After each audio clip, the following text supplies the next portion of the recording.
Okay, how did you first hear about Peak Performance? I got one of your blind mailing brochures in the mail. And I had heard about the, what are we calling this? The decompression table? Yes, the decompression program before. And I had been right along the edge of the space program since 1958, so I'm a little familiar with what he was talking about anyway. So you had, what was your problem that you were? I had a sharp pain in my lower back, predominantly over my right hip, and the primary care physician and the chiropractor I went to saying that the problem that I had, that they could diagnose.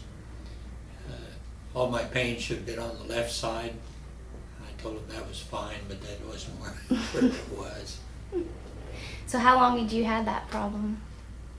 4 years plus, with some treatment, primary care, did some testing, but actually no treatment that I can remember.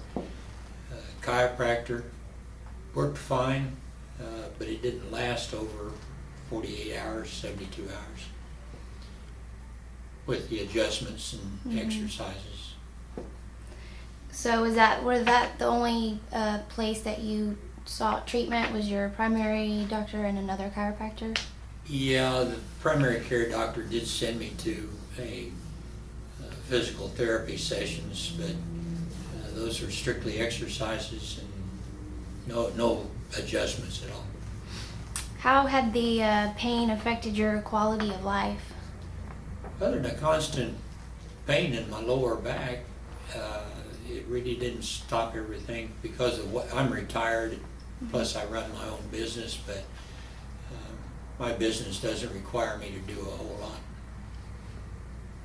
What all, your treatment here, what all did that involve besides the decompression table? We had exercises and adjustments. The exercises were such that I could do them at home, or I could do them here either way. How long were you in treatment here before you started to notice results? I did not have the sharp pain in my lower back after the first decompression treatment. It did come back a little bit.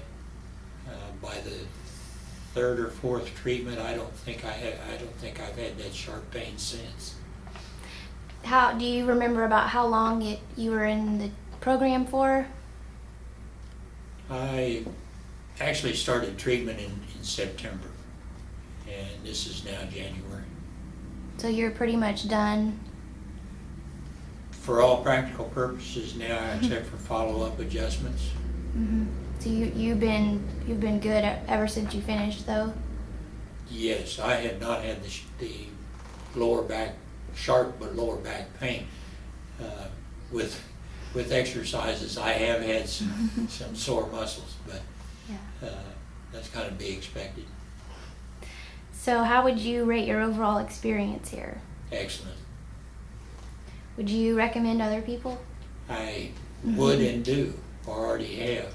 So, now whether they come in or not, that's something else again. So, but I have recommended other people. Hello, I'm Dr. Robert Barton. I wanted to say a few words about Mr. Wilson. Thank you, Mr. Wilson, very much for saying the kind words that you said about us. We are very thankful to have had the opportunity to treat you. A couple things about his case. He had back pain for a pretty good while, actually, that was non-responsive to other treatments.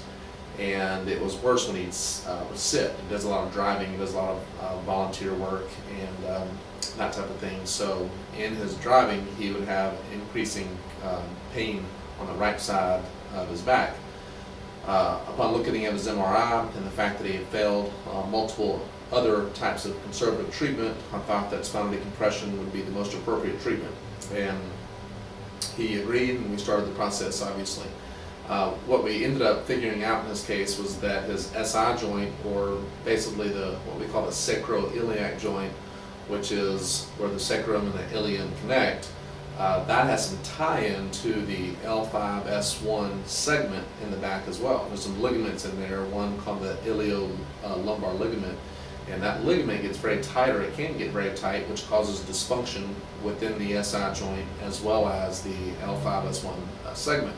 So we concentrated our efforts there in terms of the spinal decompression and some of the other myofascial and manual techniques that we do, and we were thankfully able to restore function to that area, which reduced inflammation, and that's why he was able to get better. And I actually started getting better almost immediately, which we are always very thankful for.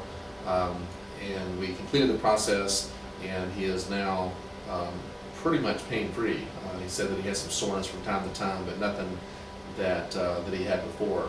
And I think the point that I just wanted to make about this case was the fact that the SI joint was involved and it was tied into some of the problems that he had in his lumbar spine. He didn't have the worst disc herniations that I had ever seen, there's no doubt about that.